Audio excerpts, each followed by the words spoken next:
இளைஞர் நலன் மற்றும் விளையாட்டு மேம்பாட்டுத்துறை மாண்புமிகு சட்டப்பேரவைத் தலைவர் அவர்களே, இந்த மாவட்டத்தில் மாண்புமிகு உறுப்பினர் திரு ரவி அவர்கள் பேசும்பொழுது நேற்று குறிப்பிட்டார், அதிமுக ஆட்சி காலத்தில் தான் தமிழ்நாடு விளையாட்டு மேம்பாட்டு ஆணையம் தொடங்கப்பட்டது என்று.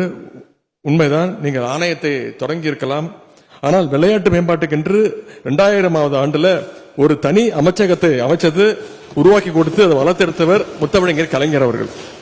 இன்றைக்கு இந்தியாவிலேயே எப்படி நம்முடைய தமிழ்நாடு நம்பர் 1 மாநிலமாக திகழ்ந்து கொண்டிருக்கிறதோ, அதே போல நம்முடைய முதலமைச்சருடைய வழிகாட்டுதல் இளைஞர் மற்றும் விளையாட்டு மேம்பாட்டுத்துறை இந்தியாவிலே நம்பர் 1 இடத்தை நோக்கி சாதனை படைத்துக் கொண்டிருக்கிறது. விளையாட்டுத்துறையில நம்முடைய அரசு படைத்து வரும் சாதனைகள் சிலவற்றை மட்டும் இந்த மாமன்றத்தில் பதிய வைக்க நான் விரும்புகின்றேன். வெற்றி பெற்று விட்டால் நிச்சயமா இந்த உலகமே நம்மை கொண்டாடும். ஆனால் வெற்றி பெறுவதற்கு முன்பே தகுதியுள்ள வீரர்களை கொண்டாடுகின்ற அரசுதான் நம்முடைய முதலமைச்சர் தலைமையிலான திராவிட மாடல் அரசு. அதற்கு ஒரே ஒரு உதாரணத்தை மட்டும் இங்கே கூற நான் விரும்புகின்றேன். சென்ற ஆண்டு பிரான்ஸ் நாட்டில் பாரிஸ் ஒலிம்பிக்ஸ் பாரா ஒலிம்பிக்ஸ் ஆகஸ்ட் மாதம் நடந்தது. அதுல இந்தியா சார்பாக பங்கேற்க தமிழ்நாட்டை சேர்ந்த 17 விளையாட்டு வீரர்கள் தகுதி பெற்றாங்க. அந்த 17 வீரர்களையும் அழைச்சு அவங்க போட்டியில் பங்கேற்பதற்கு முன்பாகவே இங்கிருந்து போவதற்கு முன்னாடி செலக்ஷன் ஆன உடனே ஸ்பெஷல் ஹை கேஷ் இன்சென்டிவாக சிறப்பு ஊக்கத்தொகையாக ஒவ்வொரு வீரருக்கும் 7 லட்சம் ரூபாய், அவங்க ப்ரிப்பேர் ஆகிறதுக்காக மட்டுமே 7 லட்சம் ரூபாயை நம்முடைய முதலமைச்சர் அவர்கள் வழங்கினாங்க. அது மட்டுமல்ல, தமிழ்நாட்டிலிருந்து இந்த பாரா ஒலிம்பிக்ஸ்ல பங்கேற்ற 4 மாற்றுத்திறனாளி வீரர்கள் முதன்முறையாக பதக்கம் வென்று ஜெயிச்சாங்க. பதக்கம் என்ற பேட்மிண்டன் வீராங்கனைகள் தங்கைகள் துளசிமதி முருகேசன், மனிஷா ராம்தாஸ், நித்யஸ்ரீ சிவன் மற்றும் தடகள வீரர் தம்பி மாரியப்பன் தங்கவேல் ஆகியோருக்கு மொத்தம் 5 கோடி ரூபாய் உயரிய ஊக்கத்தொகையாக முதலமைச்சர் அவர்கள் வழங்கினார். அதே மாதிரி சர்வதேச மற்றும் தேசிய அளவிலான விளையாட்டுப் போட்டிகளில் பதக்கம் வெல்கின்ற வீரர்களுக்கு 3% இடஒதுக்கீட்டின் அடிப்படையில் முந்தைய ஆட்சியில வேலை வாய்ப்பு கொடுத்தாங்கன்னு சொன்னாங்க. கொடுத்தது எத்தனை பேருக்கு பார்த்தீங்கன்னா வெறும் 3 பேருக்கு. ஆனால் நம்முடைய அரசு அமைந்த பிறகு இதுவரை மொத்தம் 104 வீரர்களுக்கு பணி நியமன ஆணைகள் வழங்கப்பட்டுள்ளன. சென்ற ஆண்டு சர்வதேச மற்றும் தேசிய அளவிலான போட்டிகள் வென்ற 1821 வீரர்களுக்கு 60 கோடியே 14 லட்சம் ரூபாய் ஹை கேஷ் இன்சென்டிவ்ஸ் உயரிய ஊக்கத்தொகையாக வழங்கப்பட்டுள்ளது. தமிழ்நாட்டு வீரர்களுடைய சாதனைகள்: இளம் செஸ் வீரர் தம்பி குகேஷ் உலக செஸ் சாம்பியன் பட்டத்தை வென்று தமிழ்நாட்டு மட்டுமின்றி ஒட்டுமொத்த இந்திய ஒன்றியத்துக்கும் இன்றைக்கு பெருமை தேடி தந்திருக்கிறார். அதேபோல் மதுரையைச் சேர்ந்த கிரிக்கெட் வீராங்கனை தங்கை கமலினி இந்திய மகளிர் கிரிக்கெட் அணியில் இடம்பெற்றுள்ளார். பாரா விளையாட்டுகளை ஊக்குவிக்கும் வகையில் நாட்டிலேயே முதன்முறையாக சென்னை, திருச்சி, மதுரை, சேலம், கடலூர் மற்றும் திருநெல்வேலி என 6 மாவட்டங்களில் பாரா ஸ்போர்ட்ஸ் அரேனா அமைக்கப்படும் என்று அறிவிக்கப்பட்டது. அதற்காக மொத்தம் 5 கோடி ரூபாய் நிதியும் ஒதுக்கப்பட்டுள்ளது. இந்த பாரா விளையாட்டு மைதானங்களுக்கான பணிகள் இன்னும் 3 மாதங்களில் முடிவுற்று மக்கள் பயன்பாட்டிற்கு வர உள்ளன என்பதையும் இங்கே தெரிவித்துக் கொள்ள விரும்புகின்றேன்.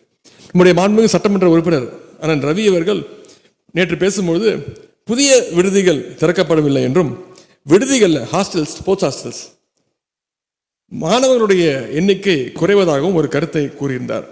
நம்முடைய அரசு அமைந்த இந்த 4 வருடங்கள்ல இதுவரை 6 புதிய விடுதிகள், மேயர் ராதாகிருஷ்ணன் ஹாக்கி ஸ்டேடியம்ல ஒன்று, அதே மாதிரி எஸ்டிஏடி டென்னிஸ் ஸ்டேடியம் நுங்கம்பாக்கத்தில் ஒன்று, எஸ்டிஏடி அக்வாட்டிக் காம்ப்ளெக்ஸ் வேளச்சேரியில் ஒன்று, ஸ்போர்ட்ஸ் யூனிவர்சிட்டி செங்கல்பட்டில் ஒன்று, அது மாதிரி காஞ்சிபுரம் மாவட்டத்தில் ஒன்று, சேலம் மாவட்டத்தில் ஒன்று, இதுவரைக்கும் 6 புதிய விடுதிகளை நம்முடைய அரசு அமைந்த பிறகு துவங்கி இருக்கின்றோம். தற்பொழுது 40 ஹாஸ்டல்ஸ் உள்ள நிலையில் வரும் ஆண்டில் புதிய விடுதிகளையும் திறக்க உள்ளோம். மேலும் விடுதி மாணவர்களுக்கான அந்த உணவுப்படியை நாள் ஒன்றுக்கு ரூபாய் ஒவ்வொருவருக்கும் 250 ரூபாய் இருந்ததை நம்முடைய அரசு சென்ற வருடம் 350 ரூபாயாக உயர்த்தி கொடுத்தது.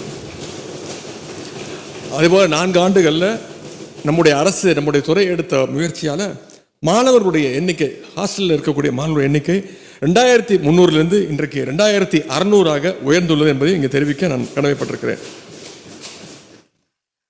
விளையாட்டு கட்டமைப்பை தமிழ்நாடெங்கும் பரவலாக்கம் செய்திட சட்டமன்ற தொகுதிகள் தோறும் மினி ஸ்டேடியம் அமைக்கப்படும் என்று நாம் அறிவித்திருந்தோம்.